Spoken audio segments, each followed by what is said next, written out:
Bueno, pues nada, continuamos después del breve descansito del café, continuamos con las mesas y ahora va a tener lugar la mesa de debate número 2, Agenda Incluyente y Transición Socioeconómica del Espacio Público de la Movilidad Urbana. En esta mesa van a participar los autores de los artículos: Leticia Serrano Estrada, que ha escrito el artículo Lugares del cuidado en entornos de movilidad, una propuesta metodológica de diagnóstico a través de las redes sociales geolocalizadas; Alejandro L. Grindlay, influencia del entorno construido en la percepción de inseguridad y en la preferencia por caminar desde una perspectiva de género; Elena María Gras García, que ha escrito el artículo La caminabilidad y la mortalidad asociada a factores de riesgo cardiovascular en la ciudad de Granada; Mateus Porto Esteño, la primera generación de planes de movilidad urbana sostenible en España, proceso de transición sociotécnica y caracterización del instrumento; y Raquel Pascual Torres, que ha escrito el artículo Análisis de las políticas urbanas ejercidas frente a la ocupación del espacio público por las operaciones de distribución urbana de mercancías. Pues nada, en algún apellido casi seguro que me he equivocado, pero perdonadme y nada, pues tenéis la palabra. Estupendo, muchas gracias. Bueno, pues vamos a dar inicio a esta interesante mesa de debate. Si les parece, vamos a proceder con las presentaciones y lamento mucho ser la primera, pero bueno, en cualquier caso vamos a comenzar. Bueno, pues yo voy a presentar la presentación Lugares del cuidado en entornos de movilidad, una propuesta metodológica de diagnóstico a través de redes sociales geolocalizadas. Y como los detalles completos de la publicación ya están en abierto, ¿no? Ya están ahí bien plasmados, me centraré sobre todo en tres aportaciones principales. Primero, la relevancia teórica de nuestro enfoque; segundo, la aportación metodológica; y tercero, los hallazgos clave. Bueno, voy a comenzar con una reflexión. Todos hemos sido cuidados y todos en algún momento, o casi todos, en algún momento cuidaremos de alguien o acompañaremos a alguien.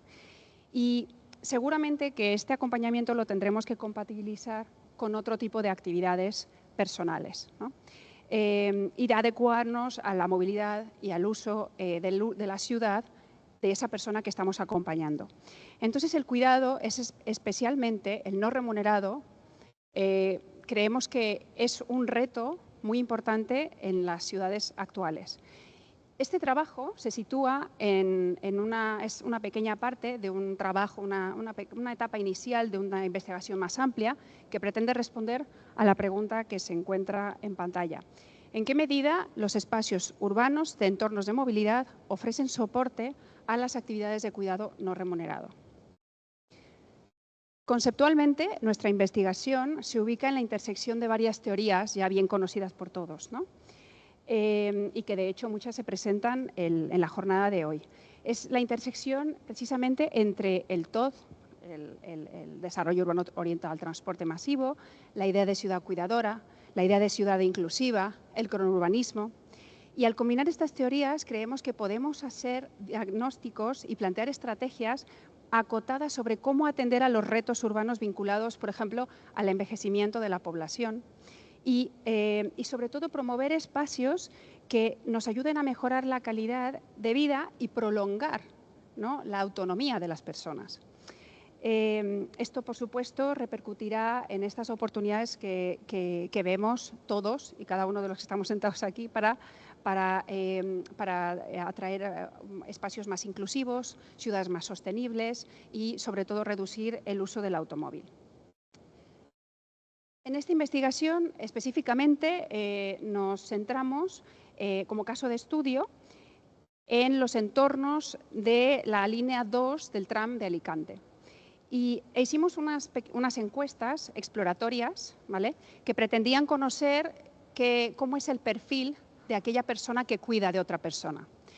Y veíamos, estos son algunos resultados de las encuestas, y veíamos que sobre todo, aunque ya se ha contrastado y seguimos viendo que estadísticamente las mujeres asumen gran parte de este tipo de cuidado o de la labor del cuidado, lo que hemos visto es que más del 75% de las personas encuestadas tienen que compatibilizar las labores del cuidado con otras labores remuneradas. Y, por tanto, esto supone unos retos de movilidad, ¿no?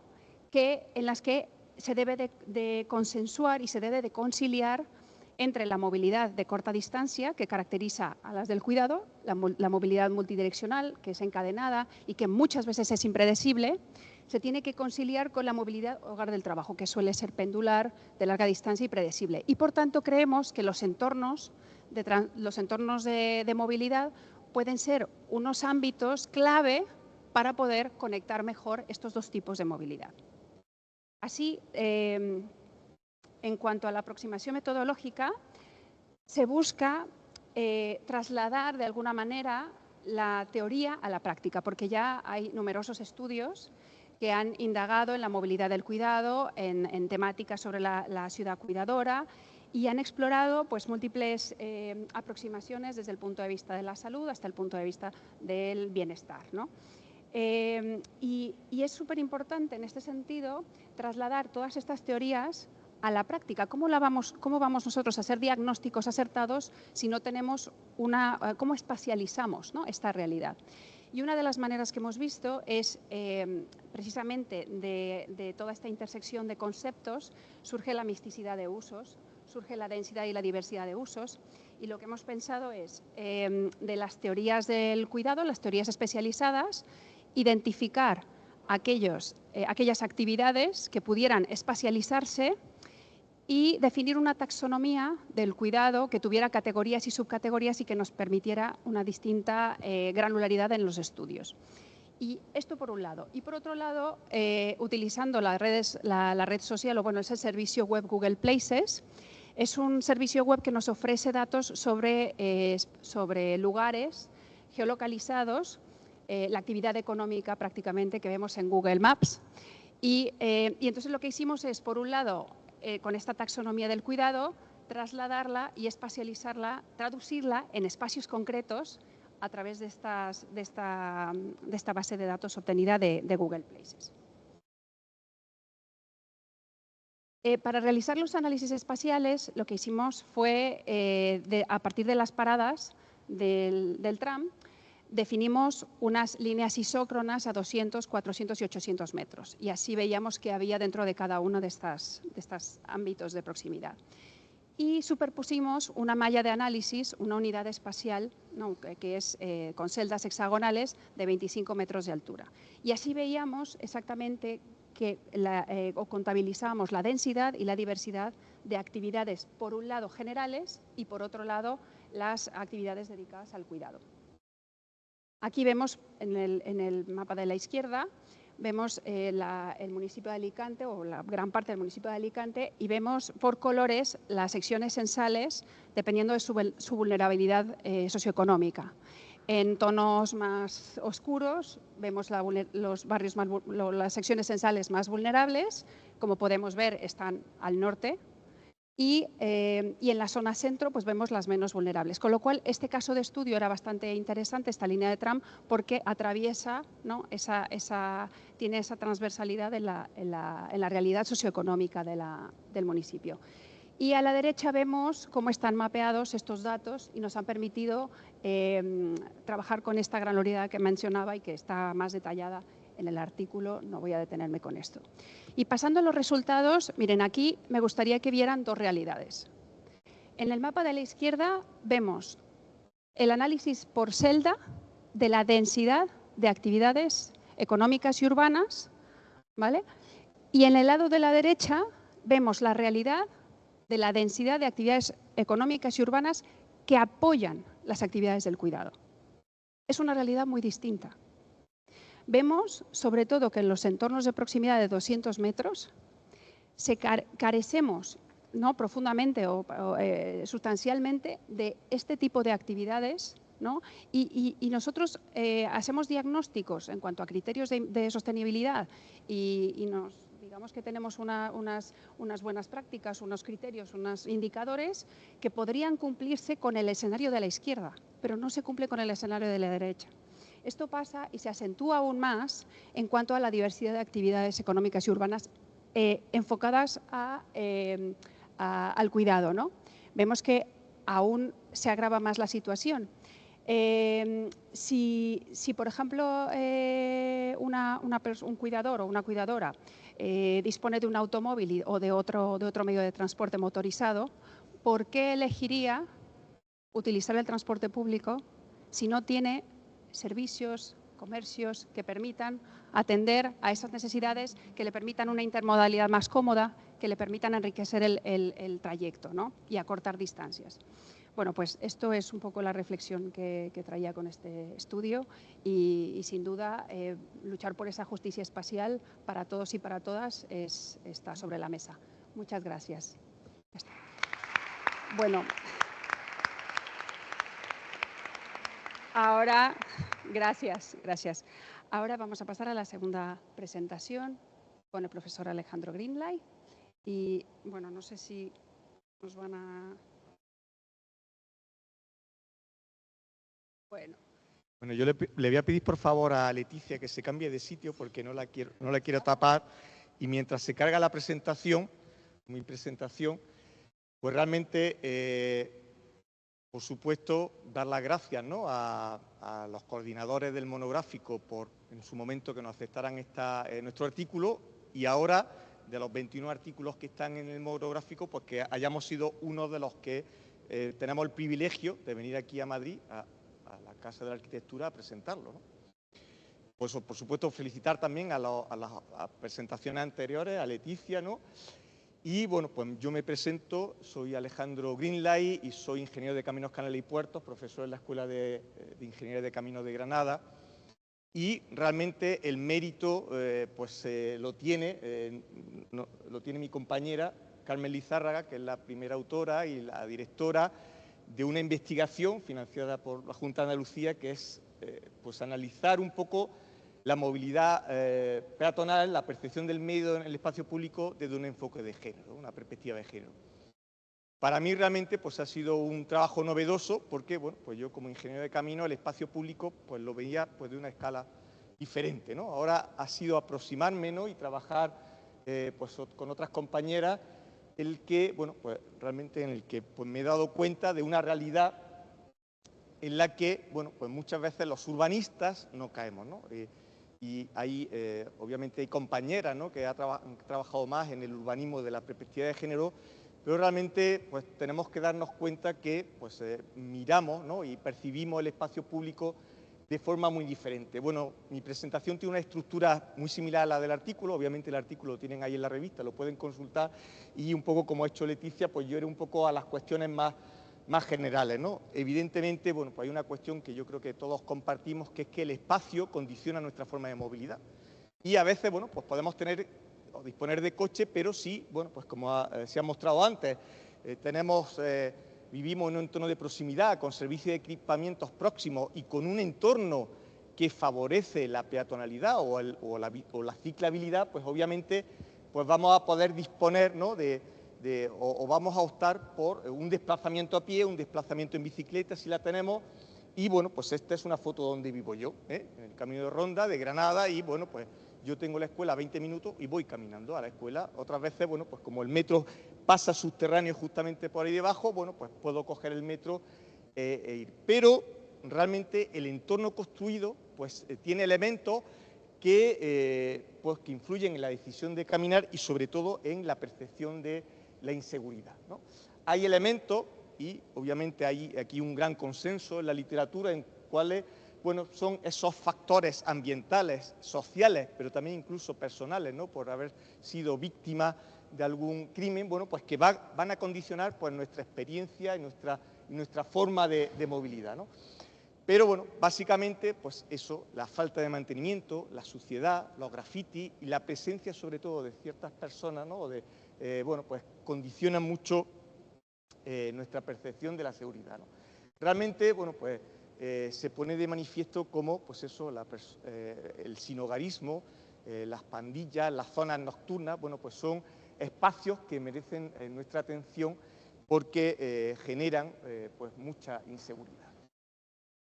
Pues no sé si conocen Granada, pero Granada es una ciudad netamente universitaria en la que, bueno, pues gran parte, hasta un 20% de la población, pues tiene relación con la universidad. Y claro, Una de las ventajas de la Universidad de Granada es que tiene unos campus centros, no es como Alicante, ¿no? Por ejemplo, que tiene un campus, ¿no?, periférico, sino que, bueno, pues nosotros tenemos el privilegio, pues, de trabajar aquí en el centro, en el campus de Fuente Nueva, en el campus centro, aunque hay otros campus un poco más periféricos.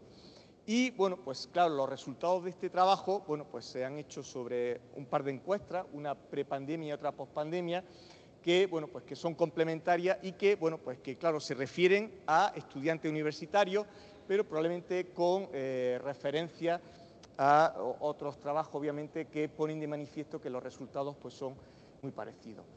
Bueno, pues como la investigación, bueno, pues avanza, pues también paralelamente tuvimos la ocasión de publicar parte de los resultados en otra revista, y ahí sí publicamos, pues, esta cartografía en la que se ve que, por ejemplo, los estudiantes universitarios, como no podría ser de otra forma, pues deciden vivir lo más cerca posible del campus. Y, obviamente, pues Granada empieza a tener el problema de los pisos turísticos y la turistificación que se ha puesto de manifiesto, y, obviamente, pues ahora los pisos turísticos compiten con lo que ha sido tradicionalmente los pisos de estudiantes, la estudentificación, que también se han estudiado por otros autores. Entonces, bueno, pues pueden comprobar cómo en el entorno del centro urbano, pues están los pisos los pisos de estudiantes y la residencia de estudiantes, donde se alojaban, pues, todos los participantes en nuestra escuela. Entonces, bueno, pues uno de los resultados más importantes es que 9 de cada 10 de los estudiantes encuestados reconocían haber visto elementos que generan inseguridad, ¿no? Haber visto en suciedad, graffiti, falta de mantenimiento, descampado, es decir, pero sobre todo lo que se pone de manifiesto es que los factores sociales son los que generan más inseguridad, ¿no? Las personas drogadas o borrachas, personas sin hogar, ¿no? Obviamente la ausencia de gente por la noche, ¿no?, pues son los factores que, digamos, como más relevantes en la percepción de la inseguridad en las ciudades. Bueno, avanzando un poco en la investigación, bueno, pues pudimos referenciar estos datos de la encuesta y, bueno, pues se ponen en manifiesto de cuáles son los lugares más inseguros en Granada, que, bueno, pues obviamente hay algunos parques que generan inseguridad, las zonas de marcha, ¿no?, las zonas de ocio nocturno, sobre todo, y obviamente algunas calles del centro, pues son las que generan mayor inseguridad, ¿no? Obviamente, pues la falta de iluminación o la deficiente iluminación por la noche, pues es uno de los factores espaciales más importantes, y el hecho de que, bueno, pues se ha puesto de manifiesto que, pues, al menos entre las estudiantes, pues las estudiantes tienen una movilidad mucho más sostenible que los estudiantes, usan el transporte público casi el doble que los estudiantes, caminan más que los estudiantes y, obviamente, suelen vivir en entornos próximos orientados más a la movilidad peatonal. Obviamente, como decía, la movilidad por la noche, pues, es mucho más reducida y, sobre todo, peatonal, ¿no? Hay un reconocimiento equivalente de los factores que generan inseguridad, pero esos factores en las mujeres, pues, generan una mayor percepción de inseguridad. Bueno, tengo que decirle que, por ejemplo, la calle de esta foto, pues no he traído, debería de traer, porque ahora ya es una calle de plataforma única, ¿no? Con lo cual, bueno, pues obviamente ya no se da un poco este problema, pero bueno, pues la cuestión de los grafitis, de las pintadas, pues se sigue manteniendo, porque además resulta que este año, durante la Semana Europea de la Movilidad, pudimos hacer como un paseo, ¿no?, de los lugares que generan más inseguridad, acompañados de técnicos municipales, y nos comentaban los técnicos municipales que, bueno, pues ellos han intentado bueno, tienen un plan, ¿no?, de limpieza de las fachadas, pero, bueno, pues cuando terminan por un sitio, pues resulta que tienen que volver a empezar por el siguiente, porque ya en la ciudad, ¿no?, incluso, pues, entornos como parte de la muralla, pues no es respetado, ¿no?, por las pintadas.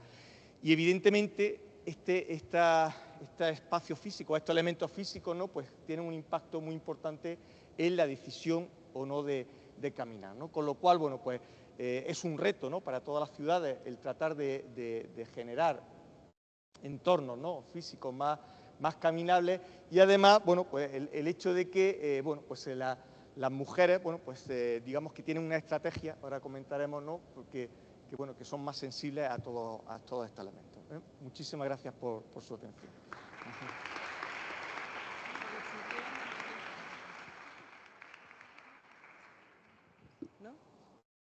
Pues a mí también me vais a permitir levantarme porque no puedo hablar de caminabilidad. Sí, estoy sentada. Antes de nada, muchísimas gracias por estar aquí hoy, a los coordinadores y a Leticia por invitarnos a estas jornadas. Estamos muy contentas de estar aquí hoy.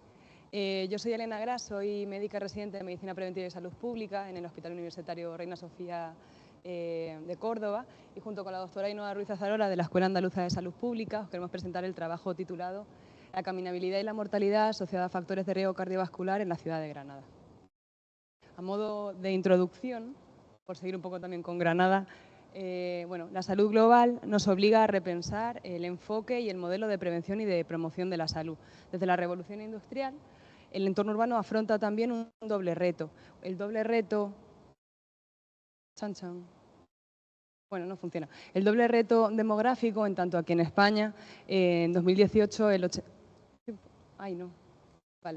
80% de la población nacional vivía en entornos urbanos y se estima que para 2050 roce el 90%, y también el reto epidémico, en consecuencia los factores de riesgo cardiovascular, teniendo en consideración que el 60% de la población mundial no asume la actividad mínima física diaria recomendada por la Organización Mundial de la Salud, ¿no? En este proceso, en estos retos, la insectorialidad entre la salud pública y la planificación urbana pues emergen como una posible solución y como agentes de cambio y de transformación.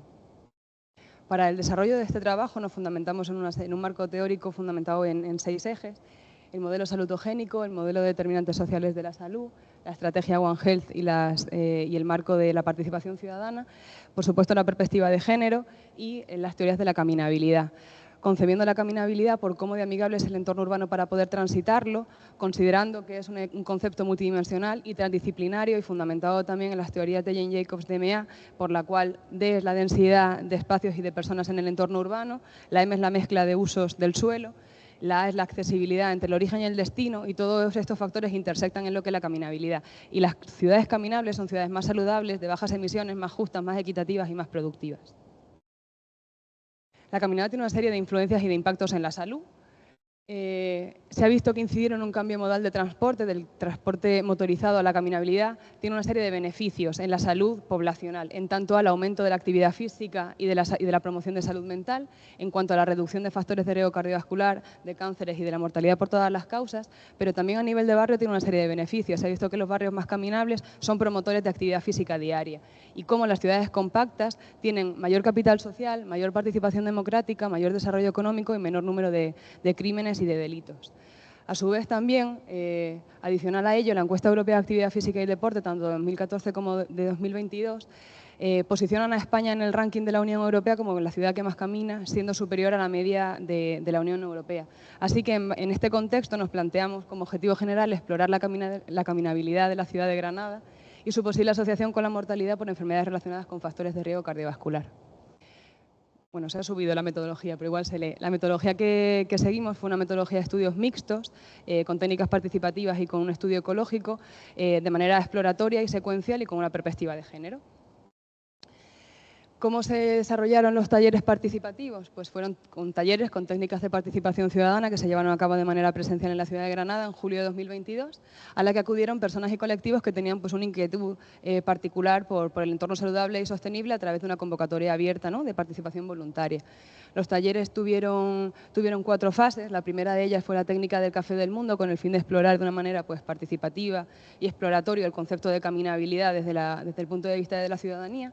La segunda fase con una técnica de tormenta de ideas en la que se desplegó un papelógrafo y las personas de manera pues participativa fueron apuntando los factores que le alentaban personalmente a la caminabilidad, y una tercera fase que es la técnica del modelo horizonte, que es una adaptación del grupo nominal con una fase de priorización.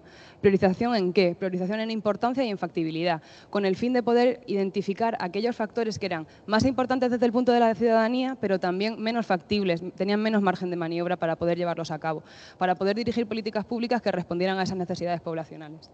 Y por último, pues el análisis de la información. En cuanto a la parte cuantitativa, se llevó a cabo un estudio ecológico con las 183 secciones censales de Granada. La variable dependiente fueron las razones de mortalidad estandarizadas para la diabetes, para la enfermedad isquémica cardíaca, infartos, para la enfermedad cerebrovascular, los ictus, la enfermedad pulmonar obstructiva crónica y para la mortalidad general en un periodo de estudio de 2006 a 2015, que era para el periodo que teníamos los datos disponibles, ¿no? La variable independiente fue el estudio de la caminabilidad utilizando la herramienta del Walk Score. Para ello, a cada sección censal se le asignó en el centroide un valor del Walk Score. Así que el valor de ese distrito era la media de las secciones censales que conformaban ese distrito. Posteriormente se calculó la media de cada razón de mortalidad para cada categoría del Walk Score y para cada distrito, y los resultados evidentemente fueron desagregados por sexo. ¿Qué resultados obtuvimos? Pues en cuanto a los talleres participativos, se llevaron a cabo 4 talleres de unas 2 horas aproximadamente cada uno, en la que participaron 19 personas, 10 mujeres y 9 varones, de categorías profesionales y etarias distintas. Y en la tabla resumen con los colores semáforos se aprecia, en base a las 8 dimensiones de análisis, pues una preferencia por la ciudad peatonal en la dimensión número 3 y por la movilidad sostenible y por una ciudad conectada en 15 minutos, ¿no?, que hemos estado hablando esta mañana. Y también una preferencia particular por la dimensión número 7, que aboga por las cuestiones en torno al clima, a la contaminación atmosférica y a la salud. Y apreciamos unas diferencias discursivas de género en cuestiones como la seguridad, la iluminación o la cohesión vecinal. En cuanto a los resultados obtenidos dentro del modelo Horizonte, nos interesa particularmente el cuadrante inferior derecho, en el que se encuentra la intersección entre los factores más importantes pero menos viables desde el punto de vista de la ciudadanía, los cuales pues, versan el punto 7 y 5 en cuestiones de seguridad y en cuestiones de disminución del tráfico rodado y la reducción de emisiones atmosféricas.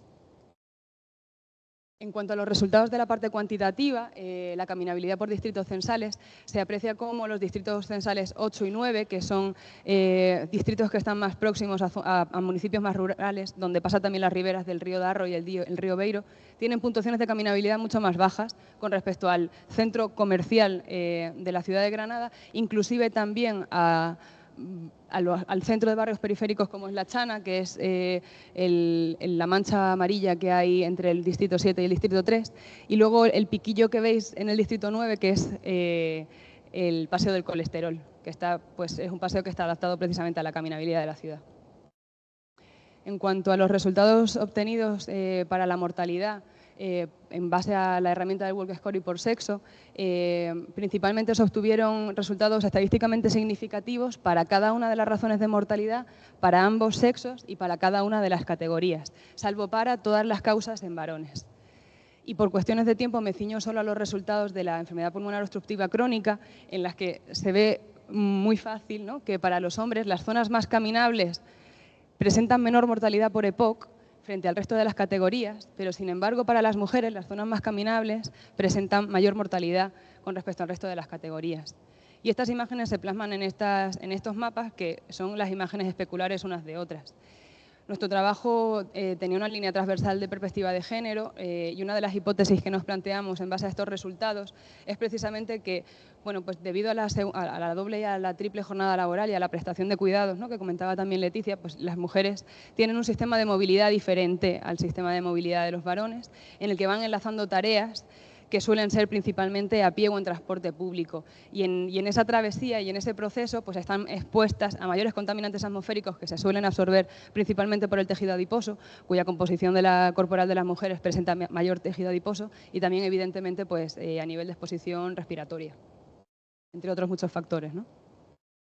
Y ya por último, como conclusiones, la vivencia del entorno urbano nos posiciona a cada una de las personas en una posición, ¿no?, en un lugar, así que no pudimos consensuar una única definición de Granada como ciudad caminable. Obtuvimos factores que a nivel comunitario sí que determinan la caminabilidad y encontramos diferencias de género en el discurso durante los talleres.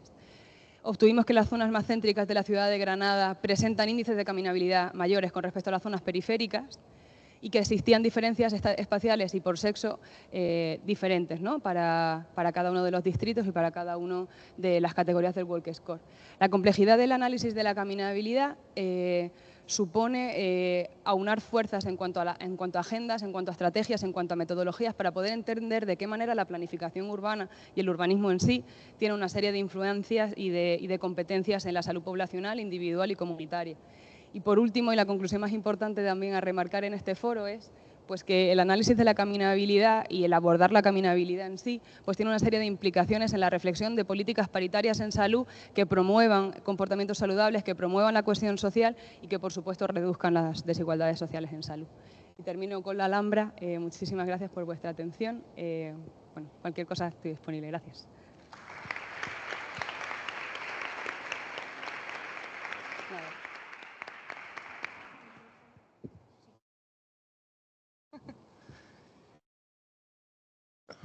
Bueno, buenos días.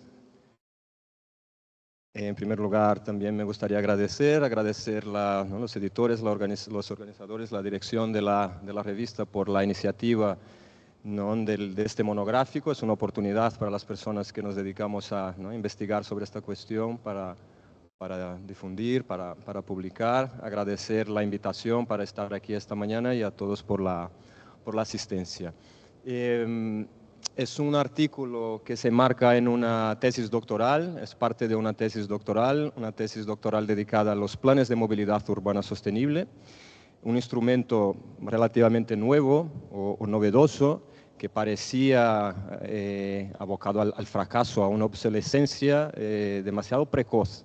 Esto es lo que de alguna manera ha motivado la investigación, ¿no? Una apuesta importante de la administración pública por un nuevo instrumento con unos objetivos, yo creo que muy ambiciosos, ¿no? Y que se consolida en un periodo corto de tiempo como instrumento de planificación, pero que parecía, ¿no?, que ya había indicios de servir para poco, ¿no? Y esto es lo que motiva la investigación, que se divide básicamente en tres partes. Una primera que trata de explicar el proceso en el que se genera este nuevo instrumento, un proceso de transición sociotécnica, en palabras de Frank Giles. Una segunda parte que trata de caracterizar el instrumento, intentar conocer, describir qué son los planes de movilidad urbana sostenible, por lo menos cómo se han estado haciendo en España, ¿no?, en su primera generación. Y por último, ¿no?, una tercera parte de la investigación que trata de establecer o de intentar identificar qué grado de vinculación o coordinación existía entre esta primera generación de planes de movilidad urbana y los planes generales de ordenación urbanística. ¿Vale? Lo que vamos a ver en el artículo son las dos primeras partes, ¿no? Pachi antes anunció esta coordinación con el urbanismo. Esto la verdad es que me lo he reservado quizá para otro número, para otra publicación. Y hoy nos vamos a centrar en cómo surgen los PMUs en España y cómo son estos instrumentos. Yo creo que es importante destacar que la investigación surge de la conciencia y del interés por seguir explorando esta interrelación, ¿no?, esta relación de interdependencia innegable entre la manera como nos movemos y la manera como son nuestros asentamientos urbanos, esta dualidad entre moverse, pero también entre estar, la permanencia. Nace de la idea de que tenemos un instrumento sectorial quizá demasiado centrado en temas de transporte, cuando la razón para los movimientos está en otro lugar, está en las decisiones urbanísticas, ¿no? Por lo tanto, es una tesis que se centra y una investigación que se centra en estas interrelaciones, en intentar entender también el momento en que hemos perdido, ¿no?, o que hemos roto, ¿no?, con la relación ancestral que teníamos con nuestra manera de movernos por el territorio, ¿no? Y la evolución de esta relación, motivada por la planificación, impulsada por instrumentos de planificación que han llegado a situaciones tan absurdas como la que vemos en la imagen de la izquierda. Este proceso, ¿no?, de creación de un nuevo instrumento para poder incluso, ¿no?, dar respuestas a las contradicciones o a la insostenibilidad del modelo generado, es un proceso que explico basado en el modelo de transición sociotécnica de Giles. Giles nos habla de la necesidad digamos que lo que motiva en estos procesos son problemas en un paisaje sociotécnico que se ve deteriorado, que se ve fragmentado por varias cuestiones. En este caso lo que tendríamos son la conciencia ambiental, la crisis del petróleo, el aumento de los precios de los combustibles fósiles de finales de los 90, toda la conciencia sobre cambio climático, que ya yo creo que podríamos hablar, ¿no?, más recientemente, o que cuestiones de salud, cuestiones de seguridad vial, es decir, una serie de problemas en el escenario sociotécnico que generan una brecha en lo que Gill llama de régimen sociotécnico, es decir, las reglas, ¿no?, con las que se rigen este contexto, este escenario sociotécnico, en la que surgen, ¿no?, cambios en el régimen que permiten la innovación, ¿no? Son cambios en el régimen promovidos por la administración, de los que yo destacaría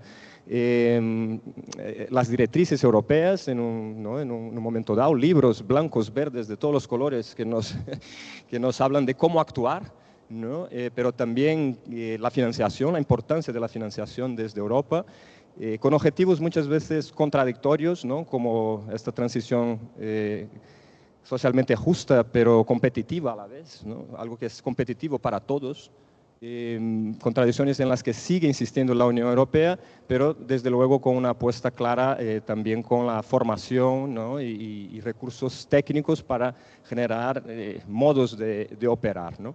Este cambio en el régimen, que está marcado en España por la Ley de Economía Sostenible, pero la estrategia, ¿no?, E4 de eficiencia energética y todos los planes de acción que vinieron a continuación, es de alguna manera el marco institucional que da lugar a la posibilidad de que surjan nichos de innovación, otro concepto de Gill, ¿no?, donde se desarrollan estos instrumentos novedosos. Estos nichos de innovación es una de las partes, yo creo que más interesantes del proceso, en el que se ve la relación entre una serie de agentes para que algo como los planes de movilidad urbano se generen, ¿no? Tenemos desde luego una apuesta clara desde los ministerios, ¿no?, ministerios como el de Industria, de Fomento, Medio Ambiente, necesitar una coordinación, eso se traslada a las comunidades autónomas hasta que llega, ¿no?, a los ayuntamientos, pero un papel importante también desde el punto de vista de la innovación técnica de las consultoras, del lobby también, ¿no?, que va a impulsar la redacción de estos nuevos planes, las universidades, ONGs. Digamos que estas innovaciones técnicas asociadas a líneas de financiación es lo que genera un caldo de cultivo, ¿no?, favorable para que se genere esta nueva planificación de la movilidad. Una planificación que se aplica sobre todo, ¿no?, en municipios de tamaño intermedio.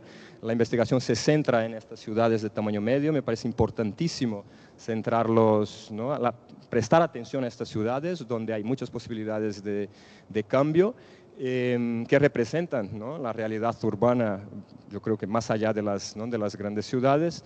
Y aquí veis la evolución de este proceso, el marco temporal de la investigación, desde 2002, donde se identifica el primer plan de movilidad, así nombrado, hasta 2012, cuando el dinero que se había utilizado, ¿no?, para financiar la planificación se pasa a destinar a la compra de vehículos eléctricos con el plan PIVE. Entonces yo creo que esta relación entre las políticas de financiación y el ritmo de producción de planes, ¿no?, así como yo creo que se percibe la imagen en algunos hitos, ¿no?, como es la Ley de Economía Sostenible, o al menos el proyecto de ley del 2009, que ya dispara la producción de PEMUS a partir del 2008, cuando vincula la financiación del transporte público a la existencia de un plan de este tipo.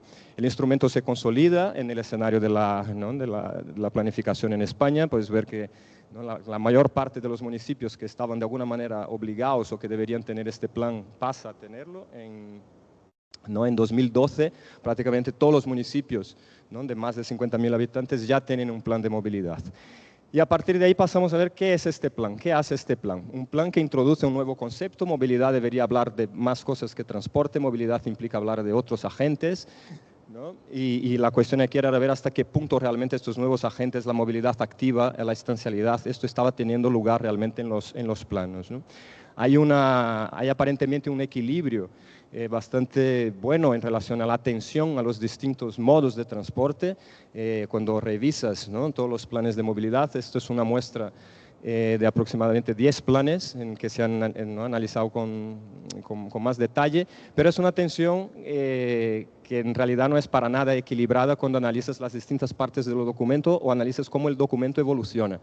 Son documentos en los que la movilidad activa está muy presente en los objetivos, en la introducción, en las declaraciones de intenciones, pero que a medida que el plan se va concretando y se va transformando en medidas, se va presupuestando, el papel del caminar, el papel de la bicicleta, incluso el transporte público se ve muy reducido, ¿no? En los diagnósticos tenemos información exhaustiva, muy detallada sobre todo lo que es movilidad motorizada y prácticamente ningún conteo o información fehaciente relativa a los modos de movilidad activa. Estos diagnósticos terminan por derivar en un programa de actuaciones que es como un libro de receta, que se repite una y otra vez con cierta independencia del contexto urbano. Un libro de receta que se sigue pareciendo mucho a los planes de tráfico. Es verdad que hay innovación, es verdad que hay un enfoque más favorable y hay la introducción de nuevos actores, pero a la hora de tomar decisiones sobre cómo se va a repartir el espacio o cómo se van a implementar las políticas, el peso de las infraestructuras del tráfico, el sesgo, ¿no?, hacia las cuestiones circulatorias sigue siendo importante, y aquí hay un impacto muy negativo sobre el espacio público, ¿no? Y eso es un tema que me gustaría destacar, siendo el tema del monográfico. Yo creo que estamos ante una insuficiencia en dos direcciones. Por un lado, estamos intentando trabajar la movilidad a través de las cuestiones relacionadas con la infraestructura, el espacio público. El plan de movilidad básicamente solo habla de viario, solo habla de espacio público, prácticamente no habla de cuestiones fiscales, educación, cuestiones culturales, cuestiones de usos del suelo que pueden ser determinantes. Se centra en la infraestructura, pero sabemos que solo con la infraestructura no será suficiente para promover los cambios que se pretenden. Y por otro lado, estamos diseñando espacio público con base en un instrumento que trate el espacio público de manera insuficiente o de manera sesgada, porque solo se centra en circulación, ¿no? Entonces yo creo que esta imposición de la movilidad sobre el espacio público es un problema, ¿no?, que está presente en los planes de movilidad y que deberíamos revisar. Por último, una observación sobre la comparación entre el reparto presupuestario y estas declaraciones iniciales de los planes. Como vemos, se puede hablar mucho de caminar al principio y en los objetivos, pero luego se destina muy poco dinero o casi nada, ¿no?, a la movilidad activa, y muchas veces en una única partida de peatones y ciclistas todos juntos, cuando, ¿no?, la infraestructura motorizada y sobre todo el aparcamiento consumen la mayor parte de la asignación presupuestaria de los planes.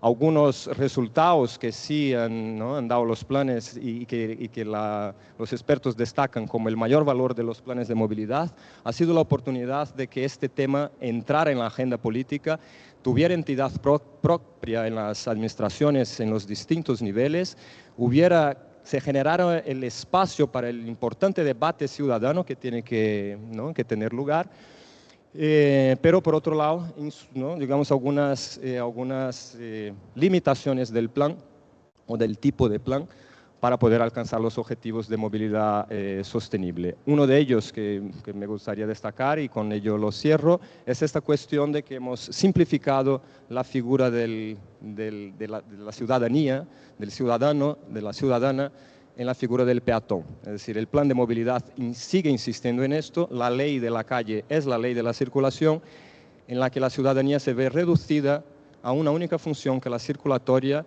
¿no? Y se trata como peatones, no como ciudadanos. Y esto hace con que no veamos una serie de cuestiones que son fundamentales para la calidad del espacio público. Nada más. Muchas gracias.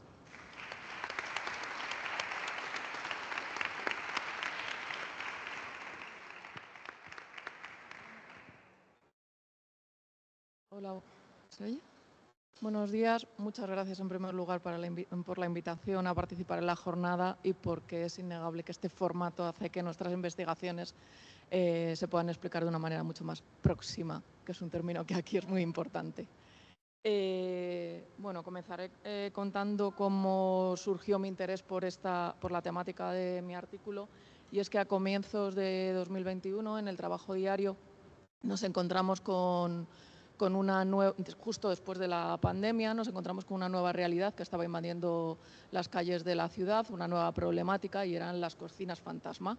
Y esas cocinas fantasmas estaban generando muchísimos problemas de convivencia, ambientales, de movilidad, y además un problema muy vinculado con el espacio público, que era la ocupación del espacio público adyacente a los locales en los que se desarrollaba la actividad. Esa ocupación, obviamente, era mayoritariamente por los vehículos de distribución urbana de mercancías o distribución de última milla, como también se la conoce, y se producía a primera hora de la mañana por la llegada de la materia prima y, en el caso de esta actividad, a lo largo de todo el día, llegando hasta la madrugada, por los riders, los vehículos de distribución del producto elaborado, de la comida. Esto me hizo llevar la perspectiva más arriba y percatarme de que realmente en la ciudad algo había pasado y de repente la distribución urbana de mercancías se había hecho muy patente en nuestras calles y la respuesta fue obvia. El detonante había sido la explosión del comercio electrónico. Los datos son bastante elocuentes. Según datos de la Comisión Nacional de los Mercados y la Competencia, en el periodo comprendido entre 2013 y 2022, el número de transacciones de comercio electrónico solo en nuestro territorio, en el territorio nacional, aumentó un 557%, pasando a finales de 2022 a una cifra de 110,3 millones de transacciones. Hay un hecho evidente y es que ha habido un cambio de paradigma en cómo consumimos. Mientras que antes la distribución de mercancías se realizaba entre la plataforma logística o el almacén y los negocios físicos a los que todos nos desplazábamos para ir a adquirir el producto, ahora con la llegada del comercio electrónico, nuestros domicilios y, por ende, toda la ciudad se han convertido en potencial destino o punto de entrega. Hay un informe sobre la logística del comercio electrónico del Centro Español de Logística que dice que ya en enero de 2020, es decir, antes del inicio de la pandemia, el 74% de los españoles ya comprábamos online, teniendo el 30% de esas entregas, de esas compras, entrega física asociada y además siendo objeto de devolución el 30% de las compras. El informe alertaba de que si la dinámica se sostiene, a finales del año 2030 el incremento de vehículos de distribución urbana en nuestras ciudades alcanzará el 36%. Todos somos conscientes de que nuestras congestionadas ciudades no están preparadas para semejante impacto. Entonces, a partir de aquí,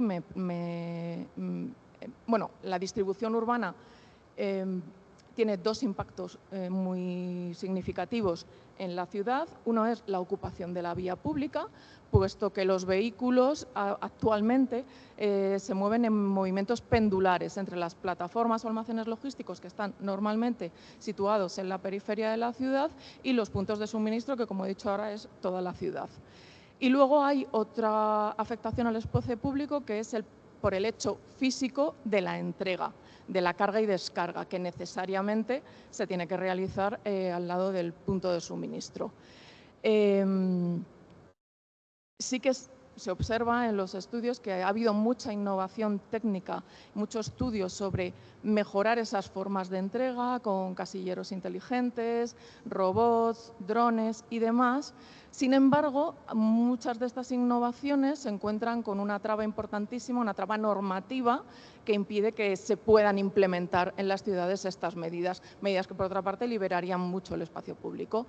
Esto fue lo que me llevó a investigar en qué estadio se encontraba la regulación de la distribución urbana de mercancías a nivel normativo y si esa regulación, en caso de existir, estaba contemplando como un espacio a preservar el espacio público por la naturaleza común que éste debería tener y que, como su propio nombre indica, debería ser de todos y para todos. Así planteé la investigación utilizando el método de casos de estudio y seleccioné tres ciudades, Madrid, Barcelona y Valencia, atendiendo a criterios cuantificables como población y superficie vinculados a cuestiones de densidad y además vinculado también cuál era la relación existente entre ellos y importantes corredores logísticos de nuestro país o infraestructuras. El hecho de que fuesen tres ciudades españolas tampoco fue aleatorio Y el motivo es que en nuestro país el comercio electrónico ha llegado mucho más tarde que a países de nuestro entorno, sin embargo ha llegado de una manera muchísimo más potente, de tal forma que el crecimiento o la implantación ha sido exponencial de una forma brutal. En primer lugar, analicé el marco estratégico de aquellas directrices que no son de obligado cumplimiento, estrategias y directrices que no son de obligado cumplimiento, y luego analicé el marco normativo a nivel estatal y de las 3 comunidades autónomas en las que se localizan estas ciudades. Y todo ello analizando aquellas materias que realmente tenían importancia sobre el espacio público, como era movilidad, transporte terrestre, tráfico, usos del suelo, evidentemente. A partir de ahí, para que el estudio fuese lo más objetivo posible, generé una matriz de eficacia de cada una de las ciudades que analizaba cada una de las políticas desde el enfoque ASI, Avoid, Shift and Improve. Avoid, evitar o reducir los desplazamientos; Shift, mejorar los modos de entrega; Improve, mejorar la eficiencia energética de los vehículos. Además, en la matriz también se disgregaban todas las políticas en medidas, acciones y año de implantación de las mismas, y finalmente la conclusión de cada matriz era un código de semáforo en el que se hacía una evaluación de la potencialidad, favorable o no, que tenía esa medida respecto a la liberación del espacio público. En verde, aquellas muy favorecedoras para la liberación del espacio público; en amarillo, aquellas con un efecto más moderado; y en rojo, aquellas que realmente no ayudaban en absoluto a la liberación del espacio público. A los efectos de nuestra investigación, evidentemente las medidas Avoid eran las más favorecedoras, y ahí pues sí que me gustaría destacar, pues, por ejemplo, la implantación de microplataformas en aparcamientos públicos, en equipamientos, mercados municipales, estaciones de transporte público, etcétera, en nuevos medios de entrega, casilleros inteligentes y demás. Y luego, por ejemplo, otras que no son nada favorables serían las medidas Improve, porque, por ejemplo, una de las más habituales es la subvención para compra de vehículos eléctricos. Un vehículo eléctrico ocupa exactamente el mismo espacio que un vehículo de combustibles convencionales. En consecuencia, a efectos de liberación del espacio público no nos sirve para nada.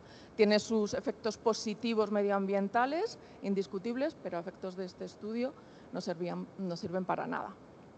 Entonces, no hay más que ver las matrices que están recogidas en el artículo para darse cuenta de que Barcelona es, con muchísima diferencia, la ciudad que más acciones ha implementado y que además empezó a hacerlo mucho tiempo antes.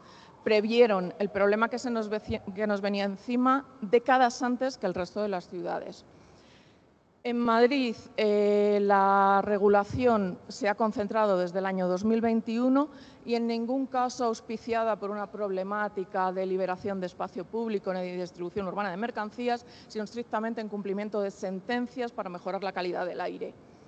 El 87% de las medidas que se han adoptado en Madrid vienen a través de la Ordenanza de Movilidad Sostenible, y además hay una política municipal muy centrada en incrementar hasta 15.000 el número de plazas de carga y descarga disponibles. Sin embargo, esta medida es bastante cuestionable desde el punto de vista de su operatividad.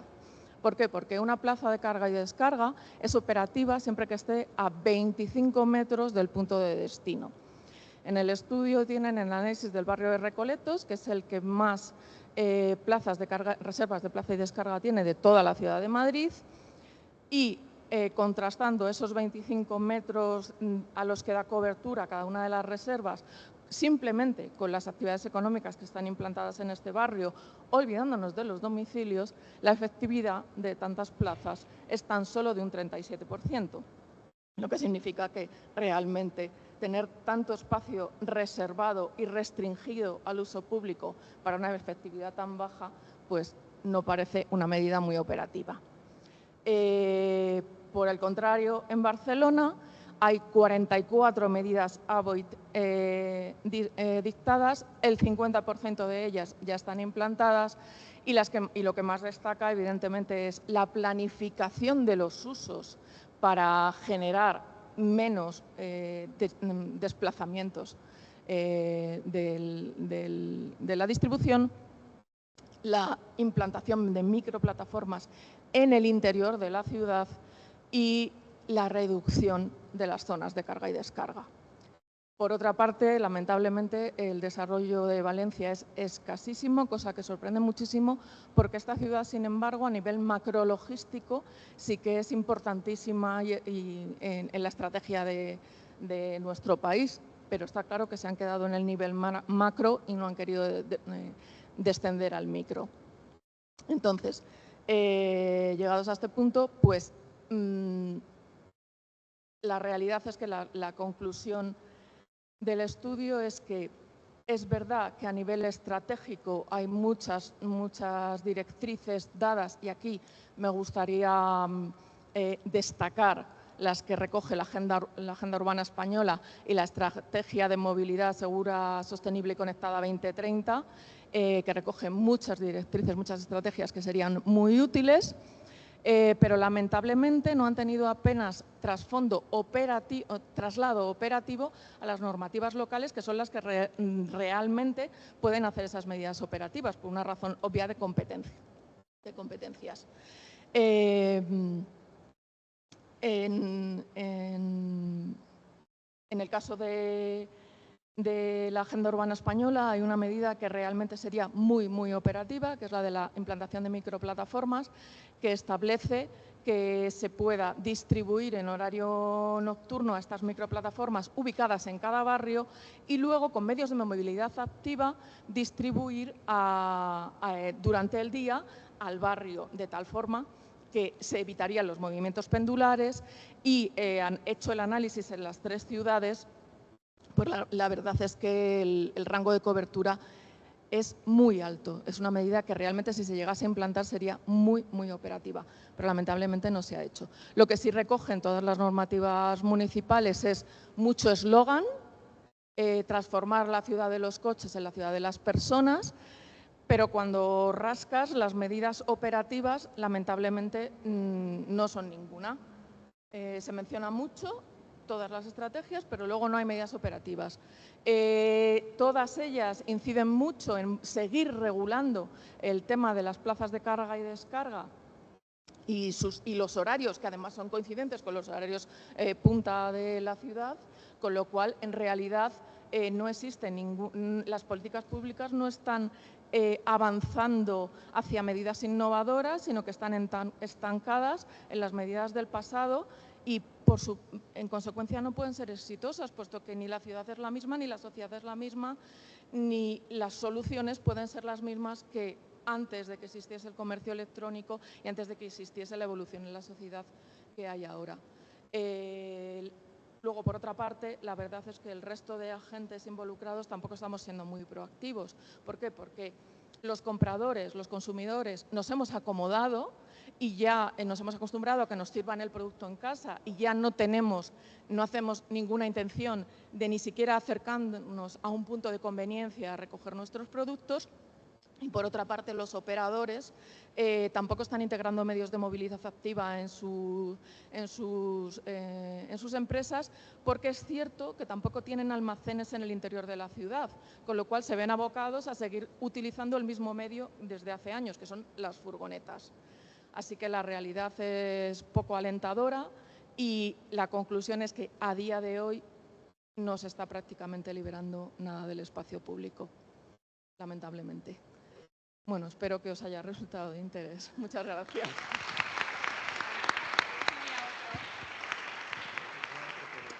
Muchas gracias a los cuatro. Y bueno, voy a intentar, porque parece una sesión muy caleidoscópica, pero no lo es tanto. Hay puntos en común que creo que sería muy interesante recoger, y ya que disponemos de algunos minutos, todavía después daremos un poquito más de tiempo para alguna consulta del público.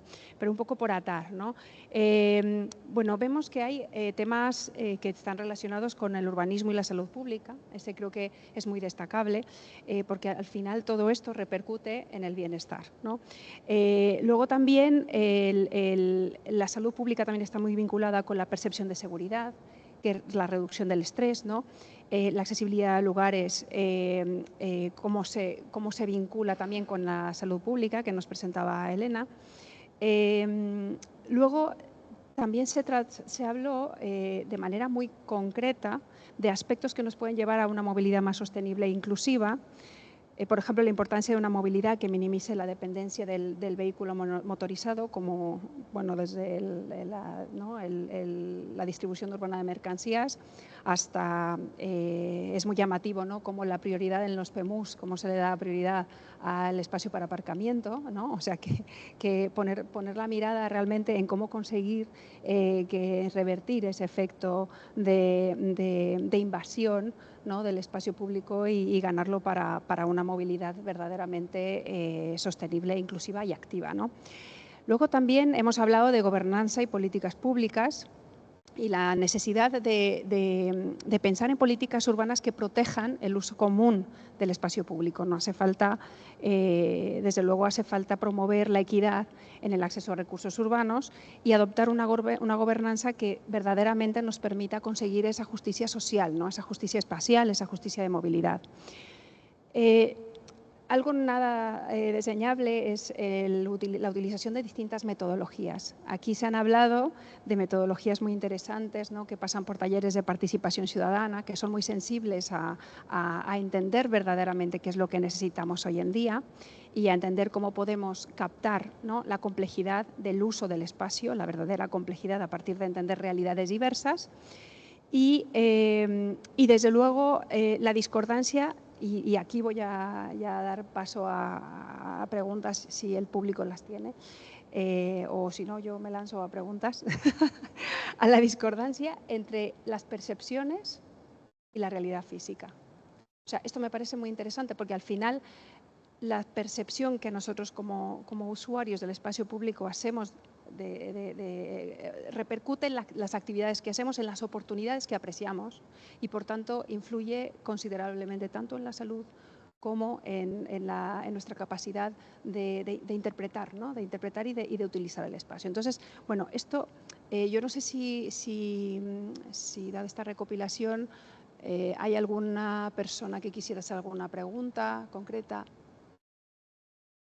Por favor. Me ha interesado muchísimo.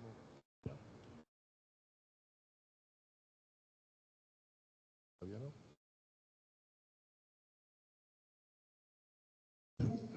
Ya parece que ya funciona. Sí, bueno, muy interesante, efectivamente, el resumen que has hecho es ajustadísimo, ¿no? Yo habría destacado otro punto, que es el abismo que se abre entre diagnósticos y objetivos y metas formulados en las políticas, ¿no?, diagnósticos científicos y justificación de las políticas y la realidad operativa. Y nos falta el último paso, que sería la realidad inversora, ¿eh? Ese sería ya la prueba del 9 definitiva, ¿no? Me ha impactado particularmente el tema en el diagnóstico de la EPOC, ¿no? El tema del abismo de género en relación con... Entonces, podríamos llegar a decir, es una pregunta muy concreta, que los medios activos solo son realmente saludables, prosaludables, cuando se producen en un contexto en la que la mejora ambiental del conjunto del espacio público y de la ciudad ha alcanzado unos mínimos estándares. Es decir, en una ciudad con altos niveles de contaminación del aire, etcétera, la movilidad activa ¿es un elemento positivo o es un riesgo adicional para la salud? Bueno, muchas gracias por la pregunta. La verdad es que es harto interesante el mapa, que son imágenes como especulares una de otra. Es verdad que llama la atención y que son conclusiones de la ciudad de Granada que no se pueden extrapolar a otra ciudad, porque al final la idiosincrasia de la ciudad de Granada es que, bueno, pues por la cadena montañosa que hay, la contaminación se acumula y eso tiene una serie de impactos en salud, también en la movilidad a la hora de, bueno, pues en horas puntas, la gente que está aquí de Granada lo sabrá de sobra también, en horas puntas las entradas a la ciudad se colapsan. Entonces, son recomendaciones que solo se pueden hacer a un contexto particular, que es en el caso de Granada. No sé hasta qué punto podría aventurarme a hacer esa aseveración, porque eso supondría muchísimo, pero lo que sí que yo creo que hay que tener muy claro es que las políticas públicas no pueden ser un café para todos, que tienen que tener una perspectiva de equidad y que tienen que tener una perspectiva de género y que no se pueden gestar políticas públicas a un público global, sino que se tiene que tener en consideración qué particularidades tiene cada grupo poblacional, cada grupo social y en base a eso adaptar esas políticas públicas. Desde luego que, bueno, aunque sea ese mapa del EPOC, lo que sí es verdad es que la movilidad activa tiene una serie de beneficios a otros niveles que compensan. Entonces, bueno, en este caso la ciudad de Granada había que tener una serie de medidas ambientales y climáticas en cuanto a la contaminación ambiental que mitigaran de alguna manera pues, esos efectos perjudiciales. Pero bueno, aseverar que la movilidad activa tiene como un impacto negativo, yo particularmente no me puedo atrever a eso, más que desde promoción de la salud, desde mi gremio, sería un poco fuerte. No, en realidad tendría mucho que ver con las políticas públicas que habéis dicho, ¿no? Que las políticas públicas de mejora de la calidad del aire tendrían que tener un elemento prioritario, ¿no? Sin duda, las políticas de movilidad activa mejorarán también las políticas de calidad de aire, ¿no? Sin ninguna duda, ¿no? Pero la cuestión está en que realmente el tema de los macro, ¿no? En este caso, ¿no? De la gestión de la calidad del aire sigue siendo un tema pendiente interesante, ¿no? Bueno, lo mismo podríamos decir, ha sido muy interesante todas ellas y yo creo que tiene de bonito, ya pensando en la revista, ¿no? Muestra el potencial del pensamiento crítico en la investigación, ¿no? Para desvelar, ¿no? Desvelar, es decir, quitar el velo de tópicos, ¿no? Y no siempre es agradable, ¿no? Se puede ver que, en fin, los PEMUs son un éxito, pero a la hora de la verdad no están cambiando el paradigma, ¿no? Y así un poco con cada una de las observaciones que habéis ido haciendo. En ese sentido yo creo que es muy, muy interesante.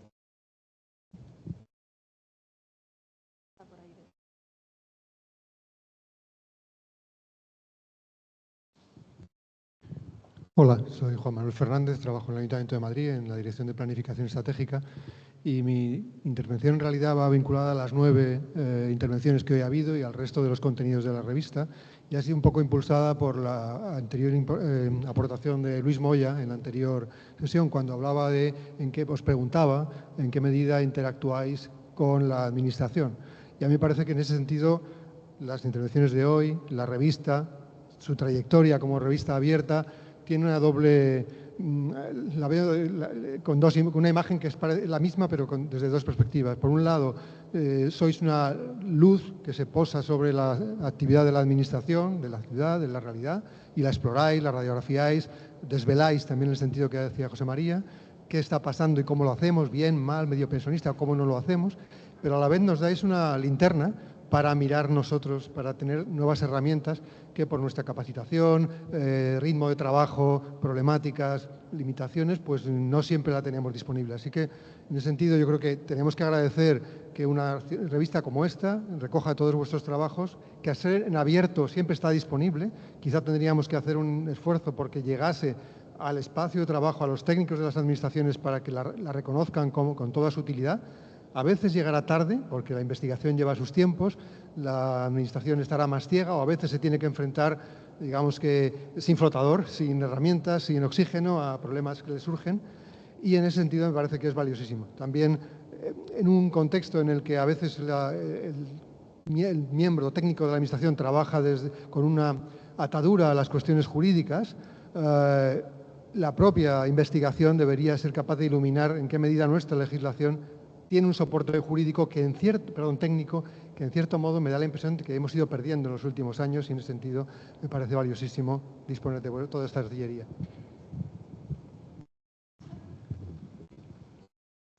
Gracias. Por ahí atrás hay otra pregunta, perdona. Sí, gracias.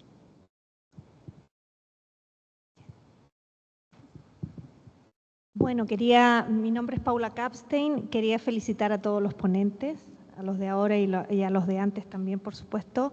Y felicitar a la revista CITED, que me parece de primerísimo nivel. Esta pregunta va dirigida a Mateus Porto. Quería saber, aunque no nos ha expuesto esa parte de la investigación que planea hacer pronto, un poco cómo ve el futuro, la conexión que pueda haber, la vinculación entre los PEMUSes y los instrumentos de planificación vigentes en España. Se lo pregunto porque, por ejemplo, en Chile ya se están empezando a hacer planes de movilidad sostenible, por ejemplo, en la ciudad de Valdivia, es muy reciente. Sin embargo, quedan como planes estratégicos cuya obligatoriedad, bueno, pues queda en manos del Ayuntamiento de Valdivia, si es que tiene dinero para hacerlo, si es que verdaderamente no hay una conexión, quedan como planes estratégicos que definen unas líneas generales. Bueno, me interesaría por la aplicación que pueda haber con eso. Vale, gracias por la pregunta. ¿Cómo veo el futuro, ¿no?, de esta vinculación? Sinceramente no veo mejoras o razones para mejorar la coordinación, ¿no?, o indicios de que se vaya a mejorar, ¿no? Yo lo que he identificado es que, por un lado, los planes de movilidad sí que tienen muy en cuenta variables urbanísticas y el propio planeamiento urbanístico, ¿no?, a la hora de hacer los diagnósticos, de fijar los antecedentes y los condicionantes principales. El urbanismo siempre se presenta como la razón de todos los males de la movilidad.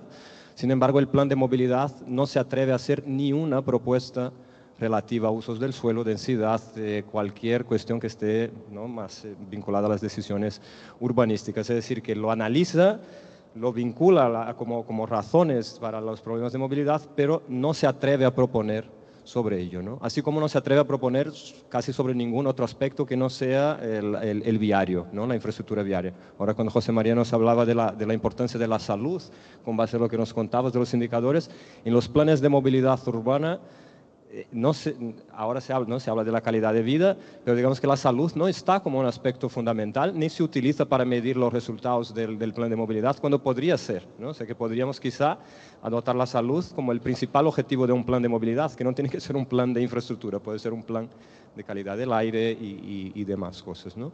El carácter estratégico que tiene, yo creo que puede ser una ventaja, que puede ser visto como una flexibilidad, exactamente para que el plan de movilidad pueda agotar un enfoque u otro, dependiendo de la realidad a la que se esté enfrentando. Desde luego, su vinculación, o lo que vamos viendo, es que cuanto más capacidad de trascender hacia los instrumentos que son realmente vinculantes, como es el plan general, como son los planes de desarrollo, mayor será la posibilidad del PEMUS de contribuir a los objetivos que pretende.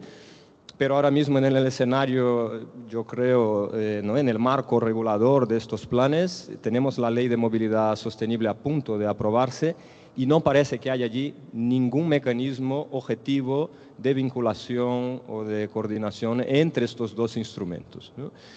Hay un tema fundamental que es el aparcamiento, del que se ya ha hablado, de que estamos de alguna manera secuestrados por las leyes del suelo o por lo que estamos obligados a ofrecer de aparcamiento cada vez que edificas 100 metros cuadrados, digamos una dotación que solo ha ido aumentando en los últimos años.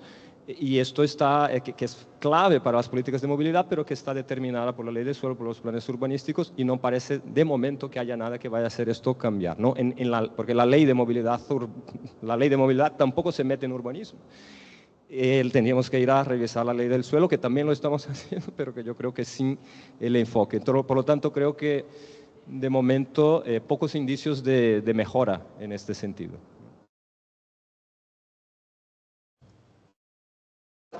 Lamentando mucho porque esto da pie a... Sí, Luis Miguel. Sí. Pues... ¿Qué te digo? No hay tiempo, pero puedo. Nos sobra un minuto. Bueno, la verdad que ha sido muy interesante. Creo que son artículos muy valiosos para el número y me surgen preguntas para todos, pero bueno, me voy a centrar más bien en Raquel. Es una pregunta que quizás no sepas, no tengas el dato, ¿no? Pero igual que decía José María, que puede ser perverso que caminar sea un modo de riesgo, ¿no? Sea una manera de exponerse en esta vida, ¿no? Si uno está en un contexto de calidad del aire muy depauperado, pues no sé hasta qué punto, evidentemente, el comercio electrónico está matando la proximidad, es decir, está impidiendo, evitando la interacción social, cambiando el paisaje urbano en ese sentido. Si hay algún dato que tenga, no sé cuánto está afectando al cierre de comercio en ciertos ámbitos del centro. Y otro dato sería cuánto está afectando también modalmente a hábitos de que ahora, pues claro, como compro, no camino también, ¿no? A la salud, pero también a que seguramente está teniendo ya una repercusión según qué ciudades en el reparto modal, ¿no? O en ciertas distancias o micromovilidades. No sé si sabe esos datos porque a lo mejor no es fácil, ¿no? Claro, datos específicos de ambas cuestiones no conozco. Sí conozco por mi experiencia personal, profesional, y ahí enlazo con algo que ha dicho Juanma, y es que en mi persona se dan las dos circunstancias, y es que yo soy funcionario municipal y trabajo en el Ayuntamiento de Madrid y a su vez desde fuera hago el análisis de lo que está pasando dentro. Entonces, desde ese punto de vista sí que sé que efectivamente el comercio electrónico, además de otras problemáticas de ciudad, sí que efectivamente están perjudicando al comercio de proximidad y además es que ese comercio de proximidad, todos sabemos las grandes ventajas que tiene en cuestiones de perspectiva de género, de seguridad en el espacio público, etcétera. Entonces, al final, aquí también enlazo con otra cosa que no he dicho, que sí que está en mi artículo, pero no me ha dado tiempo, obviamente, a contarla. Aquí hay una problemática y es que, por una parte, la ciudad es un continuo y todo tiene trascendencia en todo y eso es obvio. Sin embargo, administrativamente estamos encorsetados en cajas de competencias. Entonces, como bien decía él, la ley de movilidad no puede entrar en usos del suelo porque entonces se le echa, siempre hay alguien que recurre, aquí el urbanismo de este país va a golpe de sentencia y entonces siempre hay alguien que recurre. Entonces, mientras que no haya un cambio de perspectiva, y lamentablemente lo veo lejano, y la gobernanza impregne todo, hasta en la situación actual, todo está encorsetado en cajas estancas de competencias, no solo de competencias por materias, sino de competencias jerárquicas entre Estado, comunidades autónomas y municipios. En consecuencia, todo está tan dividido y tan encorsetado en ese sentido que no podemos avanzar demasiado.